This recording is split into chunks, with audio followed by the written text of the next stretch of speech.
à tous et bienvenue chez vous sur votre chaîne préférée qui n'est autre que le VPLA Recorp d'agir autrement. Aujourd'hui ensemble nous allons voir les phrases qui nous empêchent d'avancer, qui nous empêchent de progresser, les phrases auto-sabotage. Premièrement, j'aurai le temps de le faire, je le ferai demain. Deuxièmement, je ne peux pas parce que quoi? Il y a toujours des fausses excuses.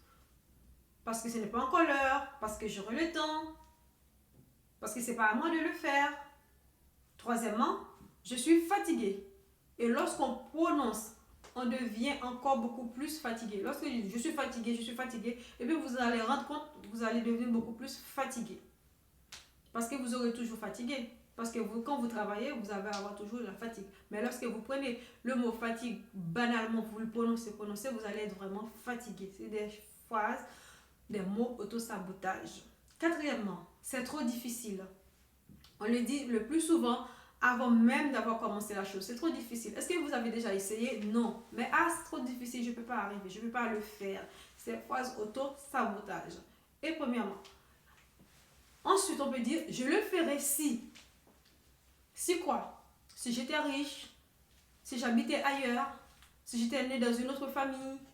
Ce sont des phrases vraiment auto-sabotage. Sixièmement, je ne suis pas assez bon, assez qualifié. Donc, l'auto-sabotage est une manière de s'interdire de faire des choses, de s'interdire de réussir sa vie par un mécanisme inconscient en apportant le max d'arguments nécessaires.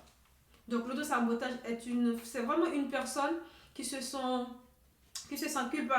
culpabilise, qui ne sont pas à sa place, qui a peur d'occuper un poste, de faire quelque chose, parce qu'il n'attend pas que les autres l'accusent, mais il s'empêche lui-même de faire la chose. Ou par exemple, il veut la chose, il veut réussir, mais déjà dans sa tête, il dit moi je ne veux pas réussir, je ne peux pas réussir, c'est trop difficile. Mais alors qu'il veut arriver, il veut arriver là où il veut arriver, mais il n'a pas le courage de suivre le chemin qu'il faut, d'affronter. Donc il a peur.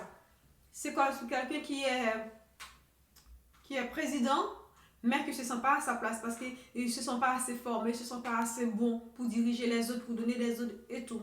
Alors que les autres déjà croient en lui, mais lui personnellement, il ne se sent pas à sa place, il ne se sent pas assez bien. Donc mes amis, il faut éviter l'autosabotage. Avec les phrases d'autosabotage, vous allez vous empêcher de progresser vous-même, d'avancer vous-même. Donc, ces phrases qui a l'air de rien, mais qui sont vraiment très, très, très importantes à ne pas appliquer, surtout pour vous-même, ni pour les autres aussi. Surtout quand, moi je prends toujours l'exemple, les parents avec les enfants.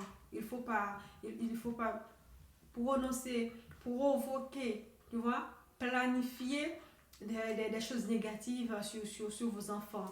Donc avec l'autosabotage, il y a toujours la procrastination et qui ramène toujours à la paresse et à la négativité, à manque de confiance en soi. Donc sur ce, je vous dis à très bientôt sur le VPL Recorp et surtout évitez de prononcer les phrases d'autosabotage parce que c'est des phrases à effet cumulé. Au fur et à mesure de prononcer ces phrases-là, vous allez se sentir bien dans la prononciation, c'est naturel et tout, etc. Et puis à petit feu, cela va vous empêcher d'avancer comme vous voulez être. D'accord? Sur ce, à très bientôt et restez positif sur le VPLA Recorp d'agir autrement.